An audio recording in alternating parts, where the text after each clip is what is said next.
बिस्मिल्लाहिर्रहमानिर्रहीम। मुझे उम्मीद है कि आप सब लोग ठीक होंगे, खैरियत से होंगे। वीडियो को लाइक करना और चैनल को सब्सक्राइब करना मत भूलिएगा। आप जिंदगी में कामयाब होना चाहते हैं तो कामयाब लोगों के वाकयात पढ़िए। इससे दो फायदे होंगे। एक तो आपको कुछ करने का शौक पैदा होगा और आप भी अपनी जिंदगी में कोई बड़ा काम करना चाहेंगे। दूसरा, आपको पता चलेगा कि बड़े लोगों ने अपनी जिंदगी को कैसे कामयाब बनाया। असल में दूसरों को देखकर आदमी को रहनुमाई मिलती है, मिसाल से बात समझ में आ जाती और बड़े लोगों की जिंदगियों के वाकयात हमारे लिए मिसाल बन जाते हैं। देखिए, जब हम नबियों और सहाबा रज़ी अल्लाह अन्हा की कुर्बानी के वाकयात पढ़ते या सुनते हैं तो हमारे अंदर भी कुर्बानी का जज्बा पैदा होता है। जब हम बुजुर्गों की परहेजगारी के वाकयात पढ़ते या सुनते हैं तो हम भी चाहते हैं कि हमारे अंदर तकवा पैदा हो। इसलिए ऐसी किताबें लिखी जाती हैं जिनमें नेक लोगों के ईमान अफरोज वाकयात तहरीर होते हैं। ईमान अफरोज वाकयात वो होते हैं जिनको पढ़कर ईमान में इजाफा हो। आप अपनी शख्सियत को बेहतर और पुरकशिश बनाना चाहते हैं यकीनन, इसलिए तो आप ये सुन रहे हैं। तो आपको ये बता दूं कि अपनी शख्सियत को पुरकशिश और कामयाब बनाने के लिए कामयाब लोगों के वाकयात पढ़िए। कामयाब लोगों के वाकयात पढ़ने से आपके दिल में भी कामयाबी हासिल करने की ख्वाहिश पैदा होगी। आप देख लीजिए, ये किसी फातेह सिपह सलार की जिंदगी के बारे में पढ़ते वक्त जी चाहेगा कि आप भी मुसलमानों के सिपह सलार बनकर कुफार की फौजों को शिकस्त दें।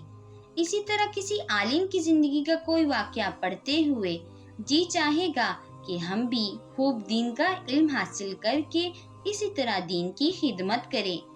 लेकिन जो बच्चे बहादुरों के वाकयात नहीं पढ़ते बल्कि आवारा लोगों के झूठे किस्से पढ़ते हैं, इन बच्चों में नेकी का जज्बा पैदा नहीं होता। ऐसे बच्चे गंदे वाकयात पढ़कर खुद भी गुनाह करने की कोशिश करते हैं। बड़े और कामयाब लोगों के वाकयात से एक फायदा ये है कि नाकामी या हौसला हारने की सूरत में जब ऐसे वाकयात पढ़े जाते हैं तो दोबारा हिम्मत बढ़ती है। आर्जी नाकामी की वजह से बाज़ दफा आपका दिल भी टूट जाता है कि भला इतनी कोशिश का क्या फायदा। लेकिन जब आप बुजुर्गों की बहादुरी और जिरात के वाकयात पढ़ते या सुनते हैं तो जी चाहता है कि हम दोबारा कोशिश करें। आदमी बार बार कोशिश इसलिए करता है कि इसे कामयाबी की उम्मीद होती है।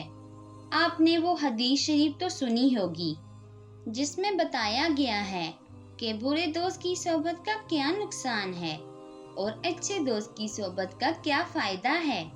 नेक लोगों के वाकयात जिन किताबों में लिखे होते हैं वो किताबें दरअसल अच्छे दोस्त का किरदार अदा करती हैं।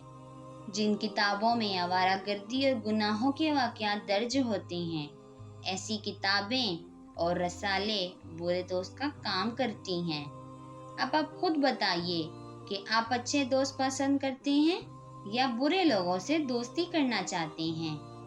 अच्छे लोग तो अच्छे ही लोगों से दोस्ती करते हैं। इसलिए हमेशा बेहतरीन चीज़ का इंतखाब करें।